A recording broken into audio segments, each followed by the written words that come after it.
Welcome back to On Points, Rebel Recap Edition. Ed DeRosa alongside James Scully. And James, big weekend at Oaklawn with 2 divisions of the Rebel, and you and I agree that second division was stronger. Yeah, I think Omaha Beach was the more impressive winner of the 2 races. I really thought he showed a lot of heart. I mean, he just broke his maiden. That was his first race against Winners, and Game Winner made a real serious run at him. Game Winner, to me, even though he ran second, no disgrace. He looked like he was finishing strong and really hitting his best stride right there at the end of it. So I see like a lot of room for Omaha Beach to continue to move forward off of like his first race, like I said, in Stakes Company, and like that comeback for Game Winner. Yeah, I agree with both points. Now, I personally am not a big gallop out guy, but hard to ignore that Omaha Beach kind of appeared to re-break. Right. And, I mean, really, as he galloped out, crushed Game Winner, even though it was so close at the finish. What do you make of that? Well, I mean, I try not to make too much of it because that stuff has fooled me in the past. And he probably had a little bit of a fitness edge, and Game Winner knows where the wire is and is a smart horse. But I will say for the first division,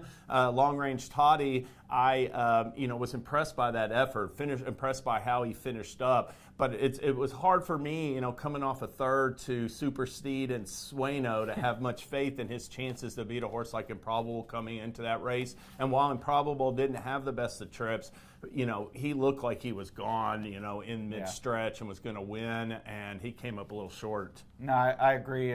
Both Bafferts ended up with runner-up finishes, and like you, definitely preferred Game Winner and ranked him above Improbable in our top 10, although I do have Improbable still ahead of Long Range Toddy. I just think the ceiling for him is a little higher. He's capable of faster. This may have been Long Range Toddy's best effort, and it came with the perfect trip. Yeah, and that's a fair point. Definitely to me, I mean, Long Range Toddy, I'm going to try to keep an open mind for him. It was a good race, but I do think Improbable has more room to keep developing into a Derby contender. Yeah, all right. Well, I did not look at your top 10 because I wanted to be surprised when you tell me. Who did you put on top this week? I put Omaha Beach. I put Omaha Beach agree. Game Winner, 1-2. All right, yeah, well, I'm 1-2 there as well, and then Improbable, and then that's where I start to get a little cagey. Always Mining has been just as fast as everyone else, and who knows, it might be that type of year. Yeah, I mean, to win by 6.5 lengths going 2 turns, he'd run his first 10 starts at 1 turn, so that was a good one. Don't know what he beat and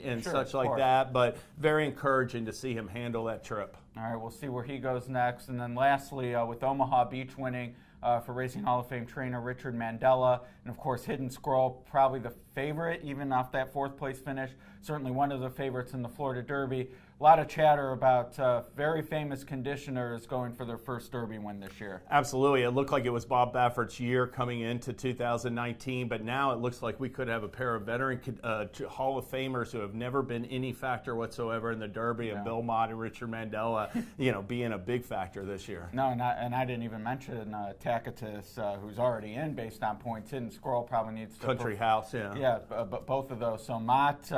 almost a Baffert-like hand coming in, and Mandella with Omaha Beach. And Extra Hope ran 4th for Mandella, so he still has one he'll give another shot to. Yeah, which do you have a preference of the 2 you'd like to see win more?